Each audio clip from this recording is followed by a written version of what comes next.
Boa noite a todos vocês. Pedindo a Deus e a Jesus por todos os que necessitam, em especial nesse momento de tantas provas, de tantas expiações pelos quais a terra passa. Vamos vibrar pela nossa casa de Fabiano, pelos trabalhos, virtuais ou não, que aqui estejam acontecendo, pelos dirigentes, pelos trabalhadores, pelos frequentadores e pelas pequeninas casas que estão ligadas a ela. A nossa prece de carinho e gratidão a Deus por essa casa. Pai nosso que estais no céu, santificado seja o vosso nome. Venha a nós o vosso reino e seja feita a vossa vontade, assim na terra como no céu. O pão nosso de cada dia nos dai hoje, Senhor. Perdoai as nossas dívidas, assim como perdoamos aos nossos devedores.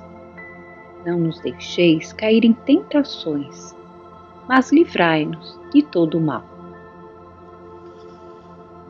O tema escolhido para essa noite está no capítulo 7 do Evangelho segundo o Espiritismo.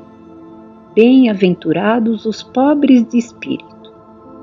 O tema é Missão do Homem Inteligente na Terra, e essa comunicação foi dada pelo Espírito Ferdinando em Bordeaux, 1862. Vamos então à leitura de alguns trechos e depois complementamos. Não vos orgulheis por aquilo que sabeis, porque esse saber tem limites bem estreitos no mundo que habitais. Mesmo supondo que sejais uma das sumidades desse globo, não tendes nenhuma razão para vos envaidecer. Se Deus, nos seus desígnios, vos fez nascer num meio onde pudesses desenvolver a vossa inteligência, foi por querer que a usasseis em benefício de todos, porque é uma missão que Ele vos dá, pondo em vossas mãos um instrumento com o qual podeis desenvolver ao vosso redor as inteligências retardatárias e conduzi-las a Deus. Aí mais para baixo, Ferdinando fala: a inteligência é rica em méritos para o futuro, mas com a condição de ser bem empregada. Se todos os homens bem dotados se servissem dela segundo os desígnios de Deus, a tarefa dos espíritos seria fácil, ao fazerem progredir a humanidade. Muitos, infelizmente, a transformaram em instrumento de orgulho e de perdição para si mesmos. O homem abusa da sua inteligência como de todas as suas faculdades, mas não lhe faltam lições advertindo-o de que uma poderosa mão pode retirar-lhe o que ela mesma lhe deu. A partir daí, Kardec faz um verdadeiro tratado sobre a inteligência em paralelo com a ciência, no livro A Gênese. Esse livro também faz parte das obras básicas codificadas por Kardec. No capítulo 3 desse livro, O Bem e o Mal, ele vai falar da diferença entre o instinto e a inteligência. Então ele diz que os instintos são atos espontâneos e involuntários que atendem à conservação dos seres orgânicos. Aí ainda não existe uma reflexão, uma inteligência. Assim, a planta se volta para a luz, os animais se dirigem para climas mais propícios de acordo com a estação do ano. O João de Barro constrói sua casa sempre do mesmo jeito e por si mesmo. E no homem? O bebê grita para exprimir suas necessidades. Ele pestaneja, ele respira. E o adulto? Os movimentos rápidos e sem pensar para se afastar de um perigo, como por exemplo, tirar rapidamente a mão do fogo, entre outros muitos. Enfim, os instintos, eles preservam a vida. Já a inteligência se revela por atos voluntários, em que a vontade participa. E aí sim é um atributo da alma. Então, todo ato maquinal é instinto. E todo ato refletido, esse é um ato inteligente. Portanto, o instinto é livre, mas a inteligência não é. O instinto nunca se engana, ele é um guia seguro, só pelo fato de não ser livre. Já a inteligência, pelo fato de ser livre, ela pode se enganar. Mas se o instinto não é um ato inteligente, ele revela uma causa inteligente e essa causa é previdente. E quando a inteligência e o instinto se mostram simultaneamente no mesmo ato? Então, no andar, por exemplo, o movimento das pernas é instintivo. O homem coloca um pé diante do outro maquinalmente e sem pensar nesse movimento, ele vai andando. Mas quando ele quer acelerar ou reduzir o passo, aí sim entra a sua vontade, entra a sua inteligência. Por algum motivo ele está fazendo isso. Então, o impulso do movimento é instintivo. A frequência, acelerada ou não, desse movimento, aí sim é um ato inteligente, ou seja, é um ato refletido, pensado, depende da sua vontade. Agora, quanto às relações do mundo espiritual e do mundo corpóreo, sabe-se que os espíritos desencarnados têm por missão velar pelos encarnados, através dos seus eflúvios fluídicos. Esses espíritos, nós sabemos, são nossos espíritos protetores. Então, eles estão sempre nos envolvendo com esses fluidos. Partindo daí, pela tão conhecida questão 459 do Livro dos Espíritos, em que Kardec vai perguntar aos espíritos: influem os espíritos em nossos pensamentos e em nossos atos? Ao que os espíritos respondem: muito mais do que imaginais. Influem a tal ponto que de ordinário são eles que vos dirigem. Portanto, segundo a Gênese, o homem age de modo inconsciente sob a ação desses flúvios que os envolvem, por parte dos seus espíritos protetores. Mas, na verdade, ela não é tão inconsciente dessa maneira, porque, na verdade, os espíritos protetores, eles atuam sobre nós. Mas aí nós não podemos esquecer que existe o livre-arbítrio. Cada um de nós usa da inteligência conquistada até agora para a sua ação ou não, ou no bem ou no mal. Então, essa ação, ela é individual. Agora, imaginemos todos os seres penetrados de um fluido divino, soberanamente inteligente. Aí sim, poderemos compreender a sabedoria previdente do Pai sobre todos os movimentos instintivos de cada indivíduo.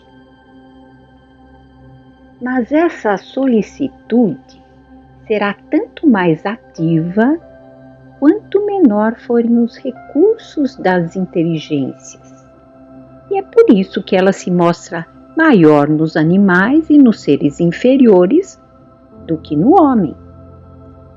Daí, podemos concluir que o instinto se enfraquece pelo predomínio da inteligência, ou seja, ele se enfraquece com o predomínio da razão. Agora vamos à célebre afirmação de Kardec. Se algum dia a ciência provar que o espiritismo está errado em determinado ponto, abandone esse ponto e fique com a ciência. A missão da ciência é descobrir as leis da natureza. Ora, como essas leis são a obra de Deus, não podem ser contrárias às religiões fundadas sobre a verdade. Todos os anátemas do mundo não impedirão a ciência de caminhar, e nem a verdade de se fazer luz. Se pensarmos lá na antiguidade, os homens entendiam a constituição do universo por seus próprios sentidos. Julgavam que o sol aparecia de um lado pela manhã e se movimentava até se pôr do outro lado ao final do dia. Eles eram ignorantes quanto ao movimento da Terra. Progressivamente, as ideias de Tales de Mileto, Pitágoras e Parco, lá do Egito, precisaram de quase 2000 anos para se popularizarem. Com Copérnico e Galileu, a astronomia só podia avançar e não recuar. Enfim, o caminho estava aberto como um esboço para que numerosos sábios da ciência completassem a obra, como por exemplo Newton, Kepler, Laplace e outros tantos. Portanto, voltando ao Evangelho, não nos envaideçamos do pouco que sabemos. Vejam a viagem na noite dos tempos, para que pudéssemos ter um mínimo do conhecimento da verdade. Graças a Deus, em nossos dias e na atual situação pela qual a Terra passa, a ciência passou a ser muito valorizada. O mundo se encontra na expectativa de que os cientistas descubram a vacina para a prevenção contra esse vírus, que representa a atual prova ou expiação pela qual o nosso planeta passa. Eu queria aqui abrir um parênteses para me referir à história do Instituto Butantan, aqui em São Paulo. Eles estão largamente empenhados e equipados para a possível produção da vacina contra a Covid-19. Lá existem cientistas e técnicos brilhantes, comprometidos nessa luta contra esse agente que assombra a humanidade. Aqui não cabe, mas vale a pena uma pesquisa sobre a história desse instituto. Sua luta desde a fundação até os dias de hoje, os nomes que por lá passaram. Vale a pena aprofundar os nossos conhecimentos nesse sentido. Afinal, contra esse materialismo voraz, apresenta-se a importância do homem inteligente, a valorização da ciência tão abandonada e negligenciada por muitos países do mundo. Com certeza, muitos daqueles cientistas dedicados a seus estudos retornarão à Terra e serão saciados pela justiça dos homens na valorização dos seus trabalhos, que com certeza continuarão a partir do ponto em que os deixaram. Novas técnicas, novas tecnologias esperam esses cientistas, para que eles possam continuar o seu trabalho, os seus estudos e as suas descobertas, e exatamente a partir do ponto em que eles pararam. É a mão de Deus, direcionando através da dor os seus filhos bem-amados, para que novas descobertas aconteçam, para que os pensamentos se sensibilizem, para que a Terra evolua.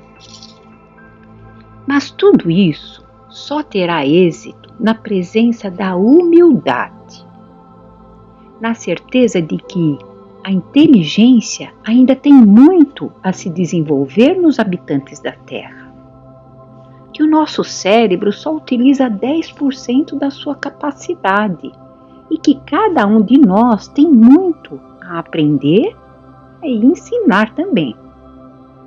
Dependemos sim uns dos outros até para sobrevivermos. Podemos saber usar tecnologias, mas não sabemos como elas foram construídas.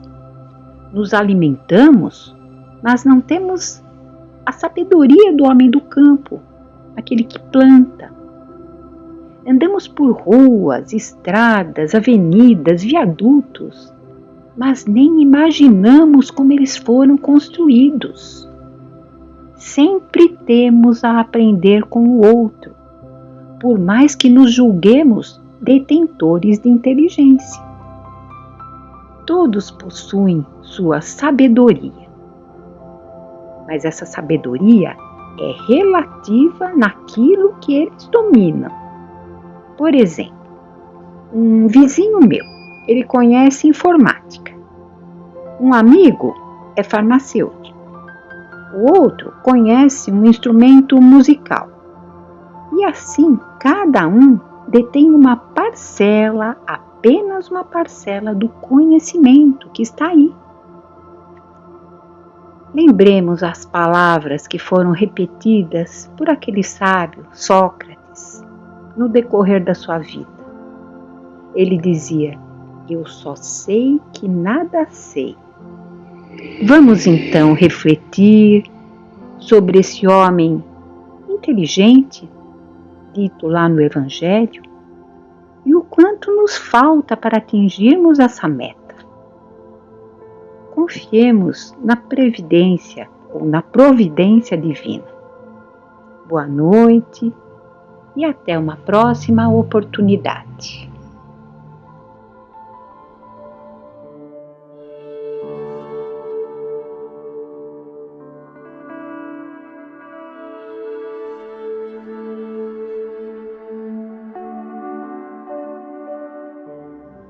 Boa noite a todos vocês. Nós veremos hoje um texto do livro Mergulhando no Mar de Amor, que relata a história da vida, um pouco da vida do Espírito Fabiano de Cristo. Na segunda parte, qualidades para entrar no reino dos céus. Quais são as qualidades para entrar no reino dos céus, segundo os exemplos que foram tirados da vida de Fabiano de Cristo? Humildade, amor, busca do saber, perseverança, inocência, simplicidade e docilidade.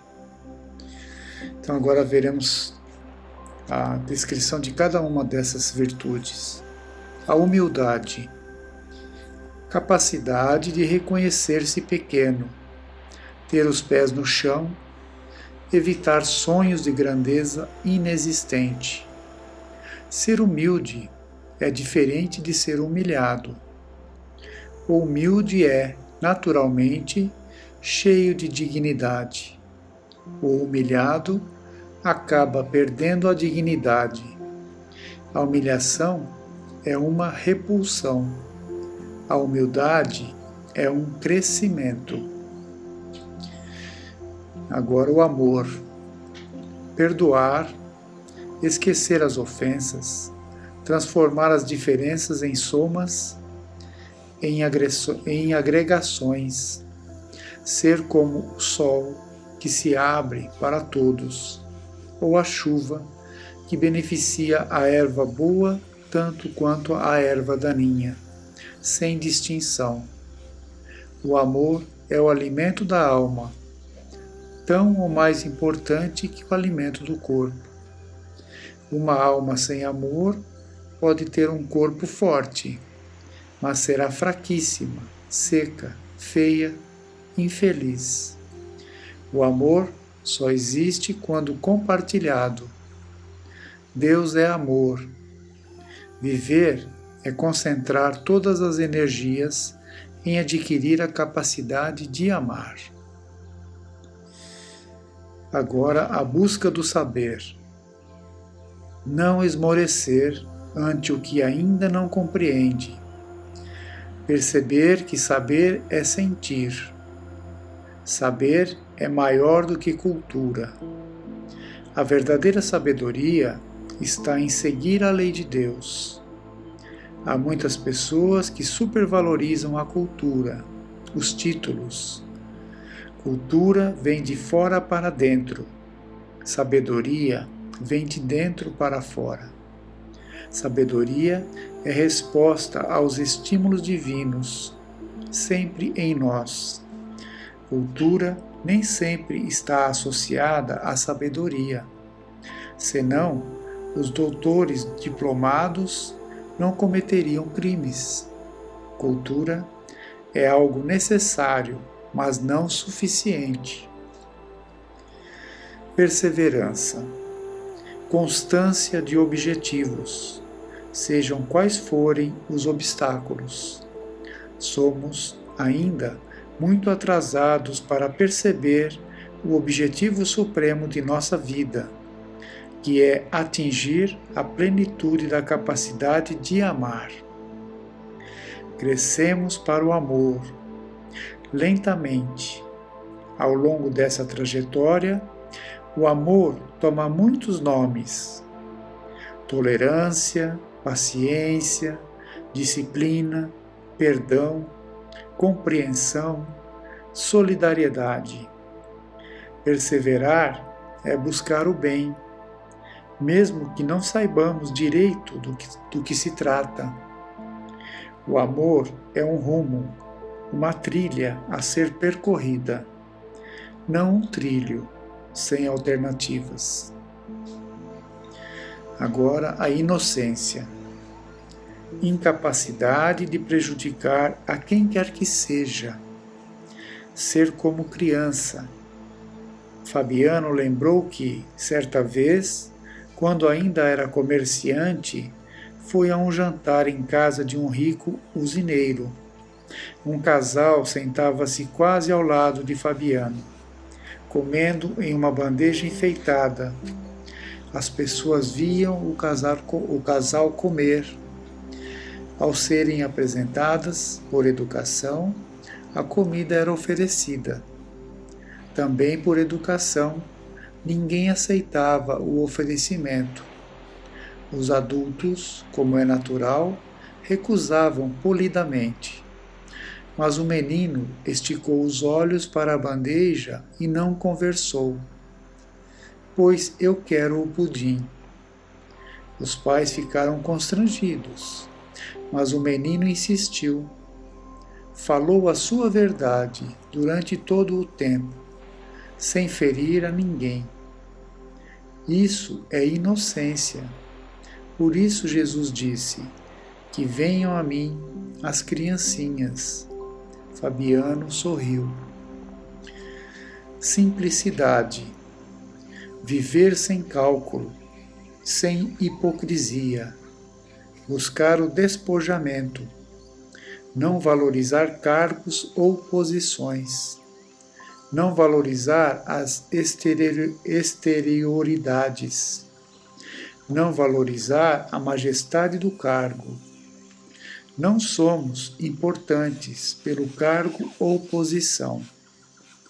Ficamos importantes se, aproveitando a oportunidade, crescemos no bem, a partir do uso do cargo a benefício de todos. É assim que um porteiro se torna importante. Um auxiliar de enfermagem se santifica. A majestade do cargo está na simplicidade e na modéstia com que as tarefas são desempenhadas. Jesus falava dos mansos e dos pacíficos. De fato, falava dos simples, e eles são bem-aventurados. lembrarmos aqui que o início da trajetória do Fabiano de Cristo, na sua conversão, né, ao frei franciscano, se deu como um porteiro, né? A primeira ocupação dele foi ser um porteiro, e ali ele iniciou todo o trabalho, né? Todo o trabalho de assistência, de caridade a todos que vinham até ali, né? Como ao nosso ver, né? ao olhar mundano, como um simples porteiro, mas que isso lhe deu ali a condição de aplicar já todos os ensinamentos que ele aplicou, toda a bondade, exteriorizar, na verdade, todos os sentimentos que já eram parte desse espírito, que já faziam parte da sua bagagem espiritual, a bondade, a docilidade, a educação. E por fim, aqui no texto, é a docilidade, deixar-se guiar por Deus, confiantemente, assim como as ovelhas se deixam pastorear. Não andamos ao sabor das dificuldades do caminho. Um pastor nos guia. Os bois aprendem a andar nos trilhos. Quando saem do trilho, o carro se desequilibra. Aí, o condutor do carro toca-lhe o guante, né, ou seja, o chicote, nas costas. Com a dor, o boi volta ao seu lugar. O carro se reequilibra e continua a sua trajetória. Nós também temos um caminho a percorrer. Não é um trilho, é uma trilha, onde existem balizas pelas quais devemos passar.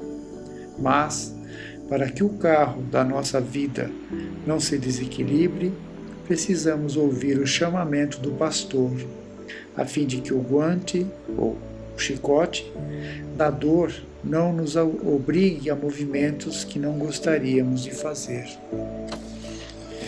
Então, essas são as 7 virtudes que exemplificadas nas atitudes de Fabiano de Cristo, que possamos tê-las aí como nosso guia na nossa vida e exercê-las para que tenhamos uma vida melhor e sejamos espíritos melhores também, para sermos bem recebidos na espiritualidade, que é o que todos queremos, né? No momento em que isso ocorrer, queremos ser bem recebidos. Então, a humildade, o amor, a busca do saber, a perseverança, a inocência, a simplicidade e a docilidade, virtudes aí extraídas do comportamento desse espírito que nos guia e que nos dá tantos exemplos de bondade e de trabalho, principalmente, né? De perseverança e trabalho no bem. Ficamos por aqui. Que Deus abençoe a todos nós, que possamos refletir sobre essas virtudes que todos nós já temos condições de adquiri-las, fazendo a nossa prece, o nosso agradecimento a Deus por tudo que nos é dado, pela vida, pela encarnação. Pai nosso que estais nos céus, santificado seja o vosso nome, venha a nós o vosso reino, seja feita a vossa vontade, aqui na terra como no céu.